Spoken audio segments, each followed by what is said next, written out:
Several groups have protested, alleging that the modules introduced under the new education reforms reference inappropriate websites, contain material unsuitable for children, and that the overall process is irregular. Against this backdrop, former Minister Professor G.L. Piris, Pivituru Helaurumeya leader Udaya Gammanpila, and representatives of the Mahajanahana organisation met Chief Prelate of the Malwatu chapter, Venerable Tibbatuave Sri Sumangala Mahathera. They requested the Chief Prelate to advise the government to suspend the implementation of the education reforms.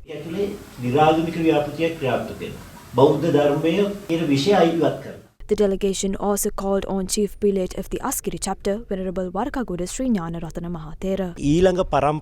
The plot to make future generations less patriotic, which the Prime Ministers pursued over the past 20 years through NGOs, is now being implemented directly through the Ministry of Education. This vision of the government is reflected in these reforms. Therefore, we urge the government to withdraw the reforms as it is not capable of implementing them effectively. Samagi Jana Balawege parliamentarian J.C. Alawatuwala also visited the Chief Prelates of the Malwatu and Askiri chapters today and discussed the proposed education reforms. Meanwhile, the People's Struggle Movement staged a protest in Kiribatgoda opposing the new education reforms. We